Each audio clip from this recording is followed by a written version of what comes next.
अजीज तुलबा इकराम, आज की अहम तरीन वीडियो में हम फर्स्ट ईयर का एक अहम तरीन सवाल हल करेंगे। वो है तलखीस निगारी। ये एक ऐसा सवाल है जो बोर्ड के पेपर में ज़हीन तुलबा इकराम के लिए भी दर्द सर बना हुआ होता है।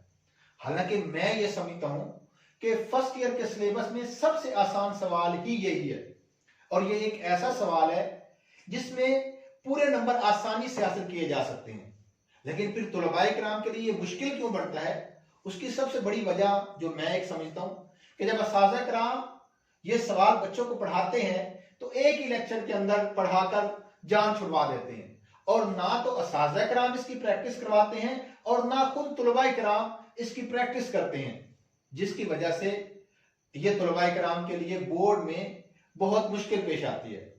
आप हमारी वीडियो को आखिर तक देखें। मैं आपको यकीन दिलाता हूं कि इस वीडियो को देखने के बाद इस सवाल में आप पूरे नंबर आसानी से हासिल कर लेंगे। अगर आप हमारे चैनल पर नए हैं तो चैनल को जरूर सब्सक्राइब कीजिएगा, बेल आइकन को भी प्रेस कीजिए ताकि हमारी हर नई आने वाली वीडियो आप तक पहुंचती रहे। इस सवाल को कैसे हल करना है, इस सवाल को हल करने से पहले आप हमारी अहम हिदायत को जरूर फॉलो कीजिएगा। वो कौन सी हैं कि आप उस इबारत को 2 से 3 बार गौर से पढ़ें। 2 से 3 बार पढ़ने के बाद आप उस इबारत के अहम निकात देख लें कितने बनते हैं, उसको 3 से 4 निकात में तकसीम करें, और फिर जब वो इबारत आप हल कर रहे हो तो उसमें गैर जरूरी तफसील से इज्तनाब करें। यानी उस इबारत के अंदर कोई शेर है, कोई हदीस है, कोई कौल है, कोई अदबी या शेरी इस्तिलाहात बयान की गई है, तो उसको तलखीस करते हुए बिल्कुल नहीं लिखेंगे। लेकिन तरतीब तमाम निकात की वही होनी चाहिए जो असल इबारत में है। तलखीस असल इबारत के 1/3 से ज्यादा ना हो। यानी अगर कुल अल्फाज 120 हैं तो आप तलखीस करते हुए 40 अल्फाज, इसके राउंड अबाउट हो सकते हैं, 2-4 लफ्ज कम या ज्यादा हो सकते हैं, लेकिन बहुत ज्यादा फर्क नहीं होना चाहिए। और वो उस तलखीस शुदा इबारत को आप अपने अल्फाज में बयान करेंगे। आपका जो लिखने का अंदाज है वो सादा और आम फाम होना चाहिए। एक उन्वान आप ऊपर लिखेंगे जिसको मुनासिब या मौजू उन्वान कहते हैं। आमतौर पर उन्वान उस इबारत के शुरू वाले सेंटेंस में होता है या आखिर वाले सेंटेंस में होता है। यानी उन्वान जो उस इबारत का की पॉइंट होगा, अहम नुक्ता होगा, वही उसका उन्वान होगा। और मौजू और मुतबादिल उन्वान यानी उस इबारत से मिलते जुलते एक से ज्यादा उन्वान लिखें। एक उन्वान आप ऊपर लिखेंगे और उससे मिलते जुलते 1 या 2 उन्वान नीचे भी लिखेंगे। उन्वान में पूरा जुमला लिखने से गुरेज करें। आमतौर पर बच्चे ये बहुत ज्यादा गलती करते हैं कि पूरा जुमला ही लिख देते हैं। जैसे लिख दिया कि गफलत का अंजाम बुरा होता है, तो ये तो आपने पूरा जुमला लिखा है, हालांकि उन्वान जो होता है वो 1 या 2 अल्फाज पर मुश्तमिल होता है। तलखीस एक ही पैराग्राफ में लिखें। यानी अगर असल इबारत में 2-3 पैराग्राफ भी हैं तो तलखीस करते हुए आप सिर्फ एक पैराग्राफ बनाएंगे। ये हिदायत इसको फॉलो कीजिएगा। और आपके तलखीस लिखने का पैटर्न क्या होना चाहिए? आप सबसे पहले सवाल की नंबरिंग देंगे। सवाल नंबर 8 होता है तो वही लिखेंगे। उसके बाद आप तलखीस निगारी की हेडिंग देंगे। उसके बाद कुल अल्फाज जो क्वेश्चन पेपर पर है उसको अच्छी तरह से आप गिने, का, की, के, से वगैरह, ये भी एक ही अल्फाज आप काउंट करेंगे। और जो तराकीब होती है, मुरक्कब इजाफी वगैरह, उसको भी एक ही लफ्ज गिनेंगे, 2 लफ्ज नहीं गिनेंगे।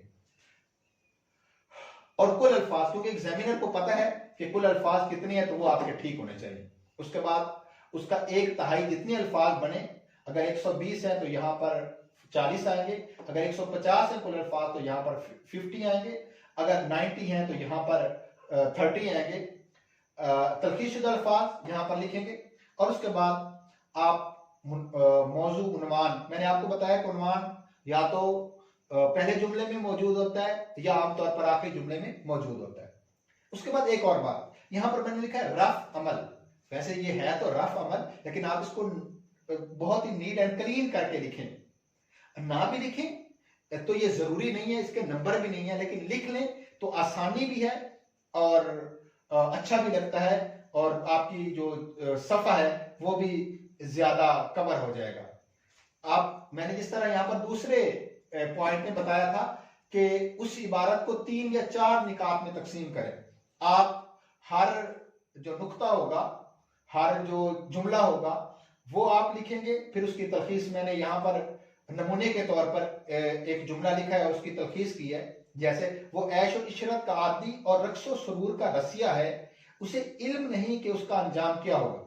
अगर हमने इसकी तलखीस करनी है तो तलखीस क्या होगी, वो अय्याश है। यानी तमाम बातों को हम 2 लफ्ज़ खत्म करेंगे कि वो अय्याश है और अंजाम से बेखबर है। इस तरह आप, मैंने एक ही पॉइंट लिखा है, आप इसको 3-4 पॉइंट्स बनाएं, उसकी तलखीस करते जाएं और उसी तलखीस को जो आपने रफ अमल में लिखी है आप तरतीब के साथ तलखीस शुदा इबारत की हेडिंग देकर नीचे लिख लेंगे और उसके बाद मुतबादिल उन्वान आप लिखेंगे जो उस इबारत से मिलते जुलते होने चाहिए। और एक और बात ज़हन में रखिएगा कि मैं ये समझता हूं कि आमतौर पर जो इबारत क्वेश्चन पेपर पर आती है वो 100 से 150 के दरमियान अल्फाज पर मुश्तमिल होती है, क्योंकि क्वेश्चन पेपर के अंदर जो इबारत होती है उसकी एक लाइन में तकरीबन 30 लफ्ज आ जाते हैं और वो 3-4 लाइनें होती हैं। जब आप उसको आंसर शीट पर लिखेंगे, आंसर शीट पर लिखते हुए एक लाइन में तकरीबन 10 अल्फाज आते हैं, तो आपकी जो तलखीस शुदा इबारत है ये 4 से 5 लाइन पर मुश्तमिल होनी चाहिए। ये बात याद रखिएगा। अगर आप 4 से 5 लाइन से ज्यादा लिख रहे हैं तो गोया कि आप गड़बड़ कर रहे हैं। तो आप 4 से 5 लाइन में आप अगर तलखीस करते हैं, तरतीब वही लिखते हैं और अपने अल्फाज में, आम फाम अल्फाज में उसी का मतलब बयान कर देते हैं, तो आपको इसमें पूरे नंबर आसानी से हासिल हो जाएंगे। उम्मीद है कि आपको हमारी वीडियो पसंद आई होगी। आप लोग अपना ख्याल रखिएगा, हमें इजाजत दीजिएगा। अल्लाह निगहबान।